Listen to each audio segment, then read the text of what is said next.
मैं डॉक्टर प्रभास गौराई, सहायक प्राध्यापक हिंदी विभाग, सिंहभूम महाविद्यालय चांडिल, कोल्हान विश्वविद्यालय चाईबासा, झारखंड में कार्यरत हूँ। आज मैं स्नातक हिंदी जनरल द्वितीय वर्ष सेमेस्टर 3 जी पेपर के बारे में पढ़ाऊँगा।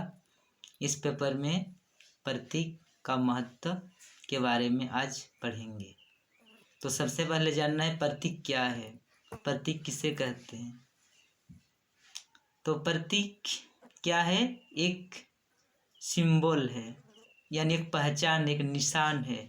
जैसे कि हम लोग जानते हैं कि किसी भी विशेष वस्तु, व्यक्ति, भावना, विचार आदि को एक दूसरे व्यक्ति, वस्तु, विचार, भावना से तुलना करते हैं और इसमें एक प्रतीक बन जाता है। यानी जब विशेष खास शब्द, खास व्यक्ति, खास गुण, खास भावना के लिए एक रूढ़ शब्द हो जाता है, एक ऐसा शब्द है जो कि उसमें भावना से उत्प्रेरित हो जाता है और उस शब्द को लोग हमेशा यूज करने लगता है, प्रयोग करने लगता है। तो उस भाव के लिए, उस व्यक्ति के लिए, उस स्थान के लिए एक प्रतीक शब्द बन जाता है, जो हमेशा के लिए उस शब्द को, उस व्यक्ति को, उस स्थान को क्या कहते हैं, प्रतीक के रूप में जानते हैं। तो यही प्रतीक है, यानी विशेष भावना,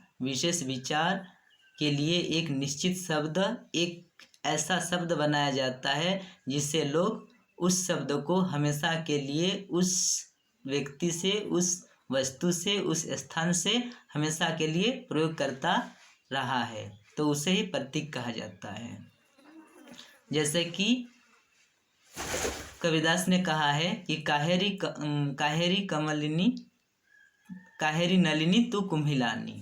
तो यहाँ जो नलिनी का अर्थ होता है कमल फूल, तो काहेरी नलिनी तू कुम्हिलानी, यानी यहाँ जो नलिनी है, नलिनी किसका प्रतीक है, यहाँ हो गया कमल फूल या तो कुमुद फूल।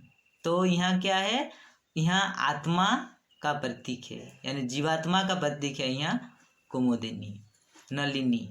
तो यहाँ क्या है, प्रतीक है। तो बहुत पहले से क्या है, ये रूढ़ शब्द हो गया। कमल जो है नलिनी का प्रतीक, यानी कबीरदास ने आत्मा परमात्मा के जो मिलन है उसके बारे में ये शब्द रूढ़ हो गया है। ये शब्द को रूढ़ बना दिया है कि ये नलिनी क्या है, आत्मा, जीवात्मा का प्रतीक है। तो इस तरह उसके बाद पहले जितने भी कवि हैं सब क्या प्रयोग करते हैं, प्रतीक मानते हैं कि आँख का तुलना किससे करते हैं, हिरनी से,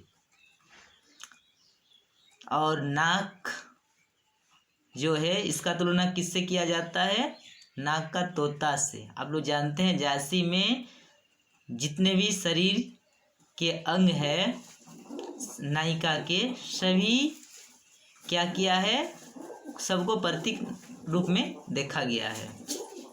जैसे कि मुखमंडल का चंद्रमा के रूप में, चंद्रमा के प्रतीक, उसके बाद नाक का तोता के रूप में, यानी तोता का प्रतीक माना गया है। उसके बाद फिर आगे हो गया इधर बाल का किससे करता है, बेनी का सर्पिनी से।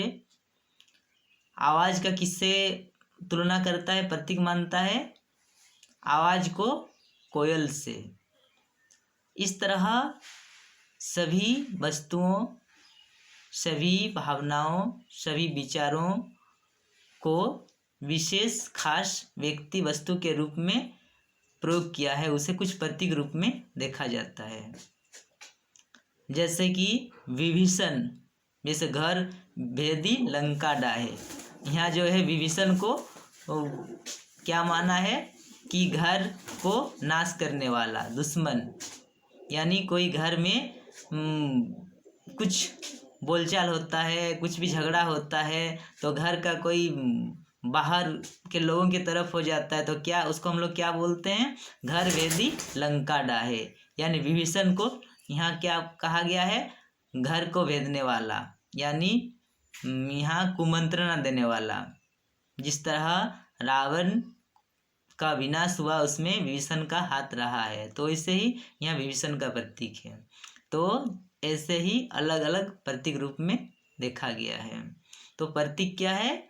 किसी भी विशेष गुण, स्थान, व्यक्ति आदि को एक रूढ़ शब्द प्रयोग किया जाता है उसके लिए, और उसे हमेशा के लिए हम लोग प्रयोग करते हैं, उसे ही प्रतीक के रूप में जानते हैं। और उसके बाद जो प्रतीक को हम लोग प्रयोग करते हैं उसको तो हमेशा के लिए उस वस्तु, उस व्यक्ति को हम लोग जानते हैं। जैसे महात्मा गांधी अहिंसा, सत्य के पुजारी थे, तो सत्य और अहिंसा के प्रतीक है महात्मा गांधी।